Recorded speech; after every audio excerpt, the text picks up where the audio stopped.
Good evening friends. So మనకి market ఈరోజు ఎలా ట్రేడ్ అయింది, మార్కెట్లో కరెక్షన్ అవడానికి గల కారణం ఏందనేది ఒకసారి చూద్దాము.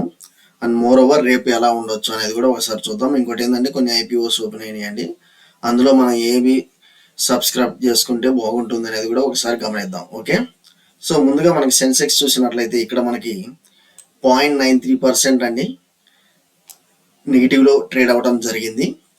అండ్ మోర్ ఓవర్ మీరు గమనించినట్లయితే మనకి ఈవెన్ నిఫ్టీ వచ్చేసి 0.91% అనేది డౌన్లో ట్రేడ్ అవడం జరిగింది. అండ్ ఈవెన్ మనకి బ్యాంక్ నిఫ్టీ చూసినట్లయితే మనకి 1.47% డౌన్లో ట్రేడ్ అవ్వడం జరిగిందండి. సో మనకి నిఫ్టీ సెన్సెక్స్తో పోలిస్తే మనకి బ్యాంక్ నిఫ్టీ అనేది బాగా కరెక్షన్ రావడం జరిగింది. ఇండియా విక్స్ చూసినట్లయితే మనకి 6.57%. సో ఓకే అండి, 6.57% మనకి పాజిటివ్లో క్లోజ్ అవడం జరిగింది. ఇదేంటంటే వోలటిలిటీ ఇండెక్స్ అంటాము. సో మార్కెట్ ఒకవేళ విక్స్ అనేది ఎప్పుడైతే మోర్ దాన్ 10% అనేది ఇంకా ఉంటుందో అప్పుడు వచ్చేసి మార్కెట్లో either up side or down side momentum అయితే బాగుంటుంది.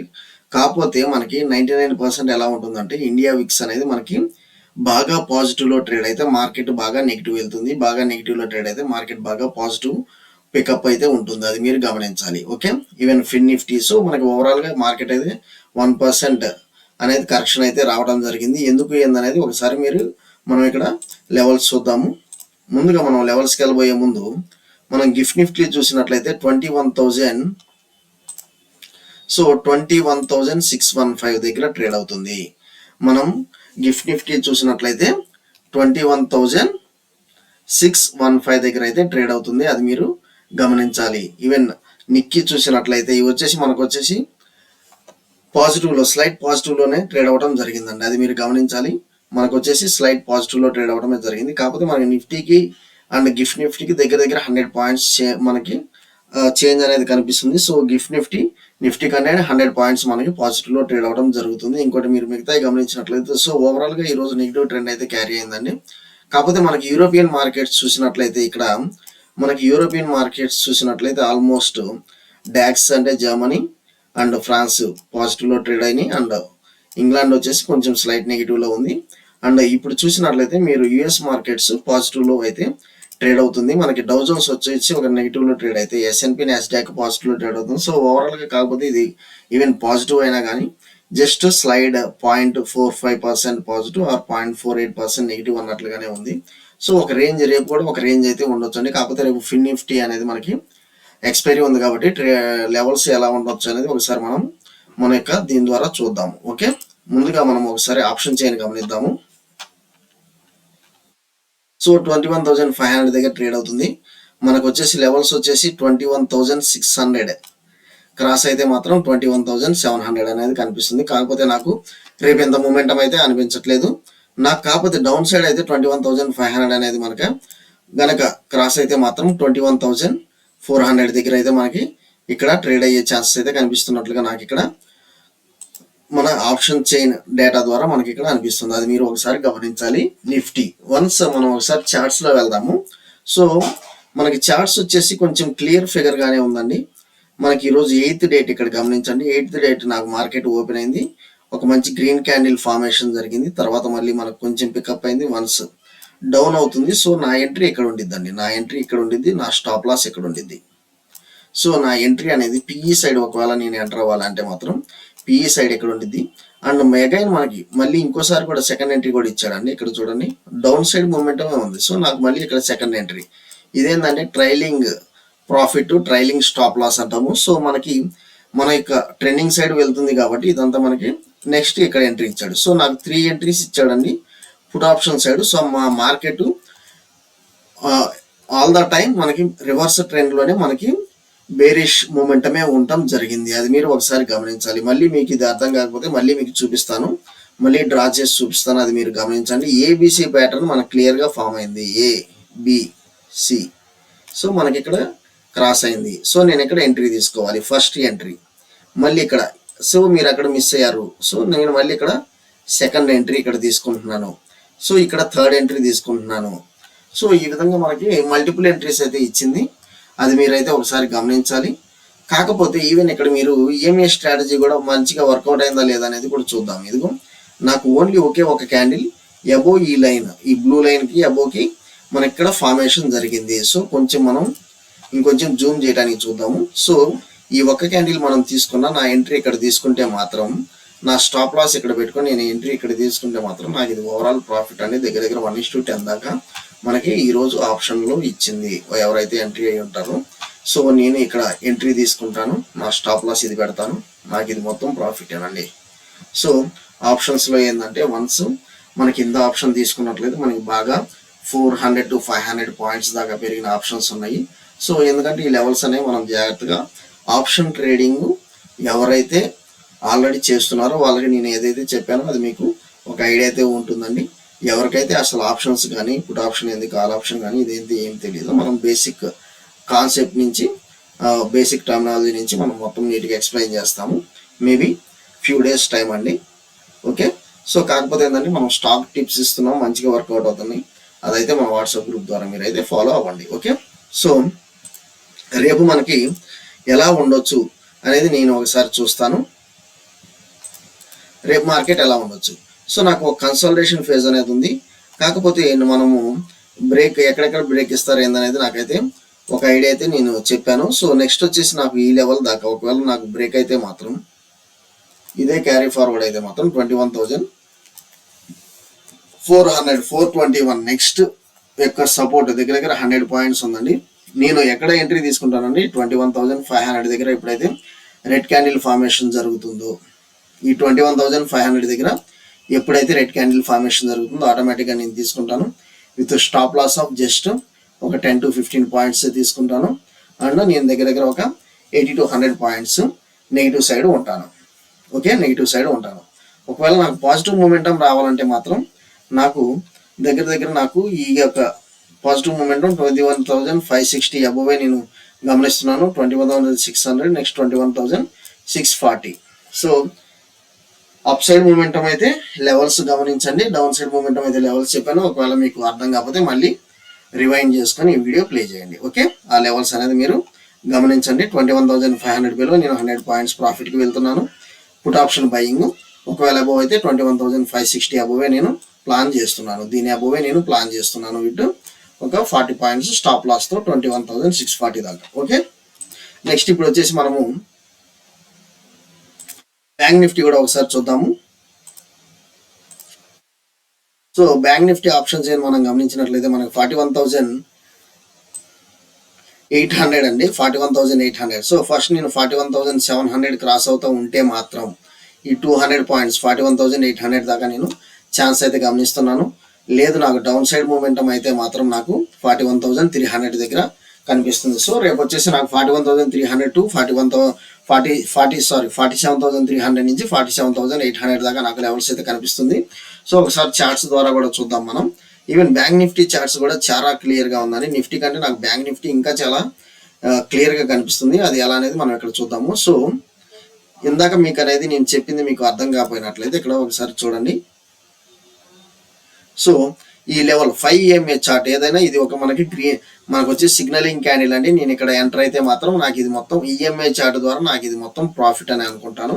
లేదు మీకు EMA చార్ట్ అర్థం కాలేదు అనుకుంటే మాత్రం ABC ప్యాటర్న్ ద్వారా అయినా నేను మీకు ఇక్కడ వచ్చేసి A తీసుకుంటాను, సో ఇక్కడ B తీసుకుంటాను, ఇక్కడ C తీసుకుంటాను. సో ఈ B అనేది ఇక్కడ క్రాస్ అవుతూ ఉంది కాబట్టి నేను ఇక్కడ ఎంట్రీ తీసుకుంటాను పుట్ ఆప్షన్ సైడ్. సో మీకు అది మిస్ అయిందంటే మాత్రం మళ్ళీ ఇది ఇక్కడ కూడా ఇచ్చింది ABC. సో నేను ఇక్కడ ఎంట్రీ తీసుకుంటాను, సెకండ్ ఎంట్రీ. సో నాకు మళ్ళీ ఇక్కడ థర్డ్ ఎంట్రీ, ఇది third entry level, third entry. So దగ్గర దగ్గర ఈరోజు 3 లెవెల్స్ అయితే ఇచ్చిందండి. సో ఎవరికైతే ఆప్షన్ ట్రేడింగ్ కొంచెం ఈ స్ట్రాటజీస్ ఐడియా ఉందో వాళ్ళు ఆప్షన్ ట్రేడింగ్లోకి దిగండి, ప్రాబ్లం లేదు. అసలు మార్కెట్లో కరెక్షన్ ఎందుకు వస్తుంది అనేది మనం ఒక 3-4 వీడియోస్ బ్యాక్ కూడా డిస్కస్ చేసాము. మనం బ్యాక్ టెస్టింగ్ ద్వారా మనకి ఆల్మోస్ట్ ఎవ్రీ జనవరి మనకి నెగిటివ్ క్యాండిల్ ఫార్మేషన్ అయితే ఉంటుంది as per monthly candle charts. Okay, so ఇంకా ఉంటుందంటే చూద్దాము ఇంకా ఎంతవరకు మనకు కరెక్షన్ రావచ్చు అనేది వన్స్. సో మనం ఆప్షన్ చైన్ ద్వారా చూసాము, ఈవెన్ చార్ట్స్ ద్వారా కూడా ఇప్పుడు ఒకసారి గమనిద్దామండి. నాకు so as per 15 minutes charts చూస్తే నాకు ఇక్కడ లెవెల్స్ అనేది క్లియర్గా కనిపించట్లేదు. వన్స్ మనకి డే చార్ట్స్ అయితే వెళ్తాము. సో వన్స్ ఇది కనుక మనకి బ్రేక్ అయితే మాత్రం దగ్గర దగ్గర నాకు ఈ 47,000 టచ్ అయ్యే ఛాన్స్ అయితే కనిపిస్తుందని విత్ 50 పాయింట్స్ స్టాప్ లాస్తో మనకు వచ్చేసి 47,500 రౌండ్ ఫిగర్ పెట్టుకొని 47,500 రౌండ్ ఫిగర్ పెట్టుకొని నేను ఇమీడియట్ ఎంట్రీ ఒకవేళ పుట్ ఆప్షన్ సైడ్ కనుక తీసుకున్నట్లయితే ఈవెన్ నాకు న్యూట్రల్ కనుక ఓపెన్ అయితే మాత్రం దగ్గర దగ్గర నాకు 47 దాకా ఛాన్సెస్ అయితే కనిపిస్తుంది. సో ముందు వచ్చేసి మనం ఏం చెప్పాం 47,300 టు 47,800 అన్నాం కదా. నాకు రేపు కన్సాలిడేషన్ ఫేజ్ అయితే ఉంటుంది. ఇంత కరెక్షన్ డ్రాస్టిక్ కరెక్షన్ అయితే కనబడకపోవచ్చు రేపు. సో ఒక కన్సాలిడేషన్ ఫేజ్ ఉంటుంది.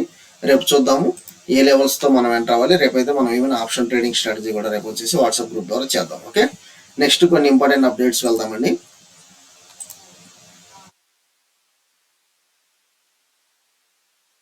సో ముందుగా ఒక స్మాల్ క్యాప్ గురించి ఇక్కడ నేను డిస్కస్ చేయడం చేస్తున్నాను.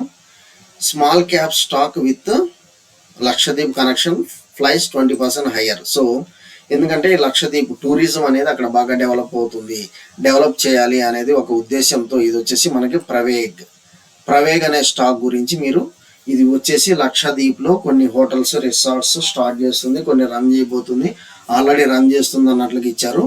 సో మేజర్గా Uchirans luxury resorts in tourist locations like Kutch received a work order for the development of operation, maintenance and management of at least 50 tents at Agatti Island in the Union Territory of Lakshadweep. Okay, మా government నుంచి ఇలా work order వచ్చినట్లుగా వచ్చింది. అందువల్ల ఇది పెరిగింది లక్షద్వీప్ మీద. Even రీసెంట్గా చాలా వాటికి బాలీవుడ్ కానీ లేకపోతే టాలీవుడ్, సో ఇవన్నీ ఏంటంటే ఒక బస్ అయితే క్రియేట్ చేస్తున్నాయి. క్రిస్మస్ హాలిడేస్ ట్రిప్గా కానీ లేకపోతే సమ్మర్ హాలిడేస్ వెకేషన్గా చాలా బాగుంది అన్నట్లుగా దీని మీద చాలా బజ్ వస్తుంది. సో ఈ బస్ వల్ల దీని మీద బాగా ఇంపాక్ట్ పడింది ఈరోజు. సో ఇది ఇంకా కొంచెం మూమెంటం అయితే ఉండొచ్చు అనిపిస్తుంది. ఏదున్నా కానీ ఇది మీరు మీ యొక్క వాచ్ లిస్ట్లో యాడ్ చేసి పెట్టుకోండి. దీని యొక్క లెవెల్స్ ఎలా ఉండొచ్చు అనేది రేపు ఒకసారి నేను చూసి ఎంతవాటికి మనం ఇన్వెస్ట్ చేయొచ్చు అనేది కూడా మీకు మనం చెప్తాము. ఓకే, ఇంకోటి డ్యామ్ షూర్ స్టాక్ మనకి ఇక్కడ ఇచ్చాడండి. Bajaj auto approves 4,000 crore share buyback at 10,000 each. ఎప్పుడైనా ప్రమోటర్స్ బైబ్యాక్ చేస్తున్నారు, వాళ్ళ యొక్క ఏమైతే షేర్ ఉందో ప్రమోటర్ షేర్స్ ఉందో దాన్ని ఇంక్రీజ్ చేస్తున్నారంటే అది ఆటోమేటిక్గా చాలా గుడ్ విల్ కంపెనీ కింద మారుతుందండి. సో ఇంతకుముందు కూడా ఇలా బైబ్యాక్ ఇవ్వటం వల్ల ఆటోమేటిక్గా బైబ్యాక్ ఇక్కడ చూడండి. In July 2022 had bought back shares 2,500 crore. The buyback was then done at 4,600. So 4,600 దగ్గర అప్పుడు బైబ్యాక్ అనౌన్స్ చేశారు. ఇప్పుడు వచ్చేసి ఆటోమేటిక్గా 6,000 ఆల్మోస్ట్ డబుల్ అన్నట్లు ఉంది. సో ఇప్పుడు 6,900 దగ్గర మళ్ళీ అనౌన్స్ చేస్తున్నారు. సో ఇది డబుల్ అయ్యే ఛాన్స్ అయితే ఉంది. అట్లీస్ట్ 10,000 దాకా అయితే బైబ్యాక్ అట్ 10,000 ఈచ్ అని అన్నట్లుగా ఇచ్చారు. సో ఇది మీరు గమనించాలి. ఇక్కడ చూడండి, buyback A price not exceeding 10,000 share. So ఆటోమేటిక్గా దీని మీద మంచి ఇంపాక్ట్ ఉంటుంది.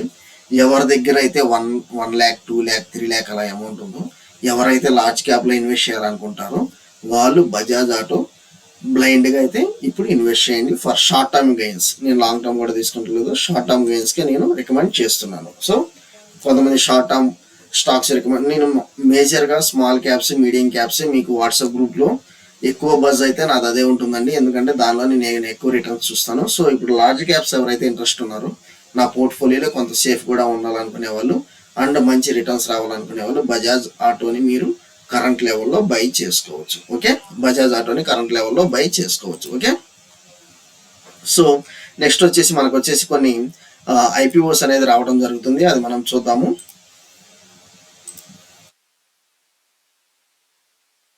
సో మనకు వచ్చేసి ఐబిఎల్ ఫైనాన్స్, ఫస్ట్గా ఐబిఎల్ ఫైనాన్స్ చూద్దామండి. ఇది SME small and medium enterprise 51 range అనేది పెట్టారు. సో మనకు వచ్చేసి maximum investment 1 lakh to 2,000 and 1 lot వచ్చేసి 2,000 షేర్స్. ఓకే, ఇది తీసుకోవచ్చా లేదనేది మనం చూద్దాము. ఆల్రెడీ మనకు రేపు నుంచి మనకు ఓపెన్ అవుతుంది. సో ఐబిఎల్ ఫైనాన్స్ ఇది ఒక ఫైనాన్స్ కంపెనీ, టెక్ సేవీ కంపెనీ అన్నట్లుగా మనకి ఇస్తున్నాడు. సో లోన్స్ ఇవన్నీ మనకి వాళ్ళు ప్రొవైడ్ చేస్తున్నట్లుగా ఇచ్చారు. సో డైరెక్ట్ మనం ఫైనాన్షియల్ డేటాకి వస్తే లాస్ట్ 2021లో మనం చూసినట్లయితే రెవెన్యూ ఎక్స్పెన్స్ 1.13 crore ఉంది, రెవెన్యూ ఎక్స్పెన్స్ 1.22 crore ఉంది. ప్రాఫిట్ ఆఫ్టర్ ట్యాక్స్ మీరు గమనించినట్లయితే జస్ట్ 10 lakhs ఉంది. ఓకే, నెక్స్ట్ 2022లో so even revenue, expense and profit after tax పెరుగుతూనే వచ్చింది ఈవెన్ 2023లో కూడా. కాకపోతే మనం ఇక్కడ గమనించాల్సింది ఏంటంటే ముందుగా మనకి ఏ రేషియోలో అయితే పెరుగుతుందో ఇది వచ్చేసి రెవెన్యూ వచ్చేసి 4 times దాకా పెరిగింది, ఇది కూడా 4 times దాకా పెరిగింది, సో ఇది కూడా 4 times దాకా. సో మనకి ప్రాఫిట్ ఆఫ్టర్ ట్యాక్స్ కానీ ఎక్స్పెన్స్ అంతా ఒక లయబద్ధంగా పెరుగుతూనే వచ్చినాయి. కాకపోతే ఐబిఎల్ ఫైనాన్స్ కంపెనీ మీద కొంచెం పాజిటివ్ టాక్ అయితే ఉందండి. సో మంచి గ్రే మార్కెట్ ప్రీమియం ద్వారా మీరైతే ఇన్వెస్ట్ చేయొచ్చు. సో మనకి గ్రే మార్కెట్ ప్రీమియం కూడా ఎలా అనేది చూద్దాం. ఫైనాన్షియల్స్ అయితే మంచిగానే ఉందండి యాజ్ పర్ మన ఇక్కడ టేబుల్ ప్రకారం. సో డిస్ప్లే ప్రకారం మంచిగానే ఉంది. ఇంకోటి మనం చూద్దాము, ఇంకోటి జ్యోతి. సో ఇంకోటి చూసినట్లయితే మెయిన్ బోర్డ్ ఐపీఓ వస్తుంది Jyoti CNC automation limited. So ఇది ఆటోమేషన్ కంపెనీ లాగా మనకి ఇక్కడ అనిపిస్తుంది. సో సిఎన్సి అంటే ఏందనేది చూద్దాము, computerised numerical control. Okay, CNC machines అనేది ఇది మేజర్గా తయారు చేస్తుంది అన్నట్లుగా ఇస్తున్నాడు. అండ్ మోర్ ఓవర్ దీని ప్రాఫిట్ ఆఫ్టర్ ట్యాక్స్ ఇది చూసినట్లయితే 2021లో 70 CR ఉంటే 2022లో 48 CR ఉంది, 2023లో 15 CR పడిపోయిందండి. బాగా చాలా డ్రాస్టిక్గా పడిపోయింది. కాకపోతే ఈవెన్ ఇక్కడ చూసినట్లయితే ఎక్స్పెన్స్ అయితే ఎక్కువగానే ఉంది, కాకపోతే ప్రాఫిట్ ఆఫ్టర్ ట్యాక్స్ పడిపోయింది. ఈ 6 months చూసినా మీరు సో చాలా తక్కువ ఉంది. జస్ట్ 6 monthsకి 3.35 CR అంటే ఇంకో 6 monthsకి దానికి డబుల్ అనుకోండి 7 CR కనిపిస్తుంది. సో మనకి ఓవరాల్గా ప్రాఫిట్ ఆఫ్టర్ ట్యాక్స్లో బాగా పడుతూ వస్తుంది ఓవరాల్గా. సో ఇదైతే నేను ప్రస్తుతం యాజ్ పర్ నా ఫైనాన్షియల్ ఈ స్టేట్మెంట్ ప్రకారం నేనైతే దీన్ని అంత రికమెండ్ చేయట్లేదండి. కాకపోతే ఇది వచ్చేసి మనకి మెయిన్ బోర్డ్ ఐపీఓ కింద వస్తుంది. జస్ట్ మనకి 331 rupees per share అండ్ వచ్చేసి 14,895 rupees అనేది ఇన్వెస్ట్మెంట్ పర్ లాట్కి చేయాలన్నట్లు ఇస్తున్నాడు. కాకపోతే మనకైతే అంత రికమెండేషన్ అయితే నేను ఇది గమనించట్లేదు, అది మీరు గమనించాలి. ఓకే, నెక్స్ట్ వచ్చేసి మనము గ్రే మార్కెట్ ప్రీమియం చూద్దాము. జ్యోతి సిఎన్సి ఆటోమేషన్ చూసినట్లయితే మీకు 24% అనేది ఇచ్చాడు. So 80 rupees grey market premium అయితే ఇస్తున్నాడు. కాకపోతే యాజ్ పర్ ఫైనాన్షియల్స్ నాకు అంత అనిపించట్లేదు. ఇది ఐబిఎల్ ఫైనాన్స్ అయితే మనకి ఇంకా అయితే రాలేదండి. 9th Jan ఓపెన్ అవుతుంది. సో ఈ రెండు 9th Jan అంటే రేపే ఓపెన్ అవుతున్నాయి. ఇందులో ఇది నాకు ఐబిఎల్ ఫైనాన్స్ కొంచెం మంచిగా అనిపిస్తుంది, అది మీరు ఒకసారి గమనించాలి. ఓకే, థ్యాంక్ యూ అండి. Subscribe Kubera news channel. So important updates కోసం మన వాట్సాప్ గ్రూప్ అయితే ఫాలో అవటం మర్చిపోవద్దు. Thank you.